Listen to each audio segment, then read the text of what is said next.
नमस्कार दोस्तों, स्वागत है आपका हमारे चैनल में। आइए सुनते हैं अश्वत्थामा की कहानी। अश्वत्थामा की कहानी महाभारत के महान योद्धाओं और रहस्यमय किरदारों में से एक है। अश्वत्थामा गुरु द्रोणाचार्य उनकी पत्नी कृपि के पुत्र थे। उन्हें महाभारत के सबसे बड़े योद्धाओं में से एक माना जाता है। अश्वत्थामा को भगवान शिव का वरदान मिला था, जिससे वे अमर हो गए। अश्वत्थामा का जीवन और युद्ध। अश्वत्थामा ने अपने पिता गुरु द्रोणाचार्य से युद्ध और शस्त्र विद्या सीखी थी। वे कौरवों की ओर से महाभारत का युद्ध लड़े थे।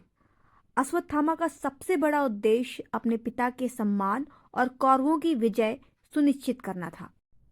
महाभारत के युद्ध में जब पांडवों की सेना ने गुरु द्रोण को छल से मार दिया तो अश्वत्थामा को बहुत क्रोध और दुख हुआ। पांडवों और विशेष रूप से द्रौपदी के पुत्रों से बदला लेने के लिए उन्होंने एक खतरनाक योजना बनाई। अश्वत्थामा का पाप।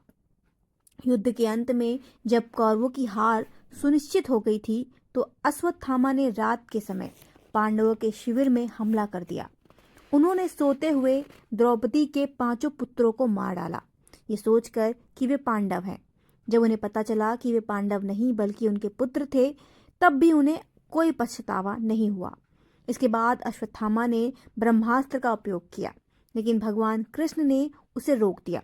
अश्वत्थामा ने ब्रह्मास्त्र का इस्तेमाल अभिमन्यु की पत्नी उत्तरा के गर्भ को नष्ट करने के लिए किया था, लेकिन भगवान कृष्ण ने उस गर्भ में पल रहे भविष्य के राजा परीक्षित को बचा लिया। अश्वत्थामा का शाप।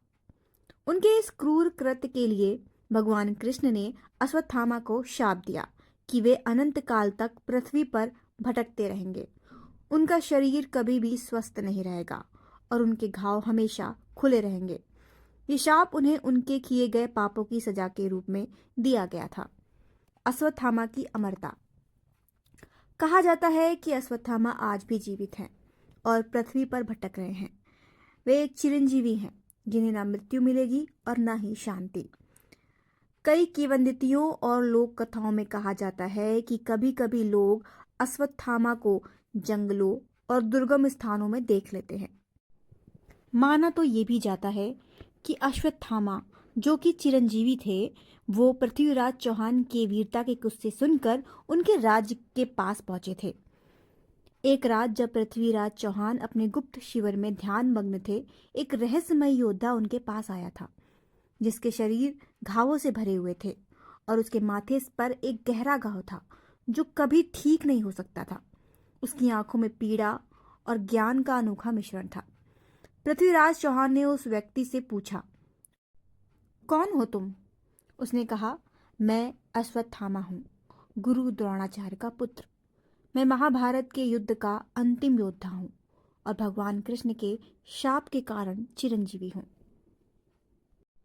उन्होंने आगे कहा, मैं तुम्हारे युग का नहीं हूँ। मेरा अस्तित्व केवल भगवान के शाप का परिणाम है, लेकिन तुम धर्म के मार्ग पर चलो और अपने जीवन को सार्थक बनाओ। माना तो ये भी जाता है कि अश्वत्थामा ने पृथ्वीराज चौहान से अपने घावों के लिए औषधि भी पूछी थी, लेकिन इस बात में कितनी सच्चाई है ये कहा नहीं जा सकता। अश्वत्थामा और पृथ्वीराज चौहान की मुलाकात की एक कहानी ऐतिहासिक रूप से सत्य नहीं मानी जाती, क्योंकि इसका इतिहास में कोई प्रमाण नहीं मिलता है। माइथोलॉजी से जुड़ी ऐसी ही दिलचस्प बातें सुनने के लिए हमें लाइक कीजिए और शेयर कीजिए। साथ ही हमारे चैनल को सब्सक्राइब करना मत भूलिए।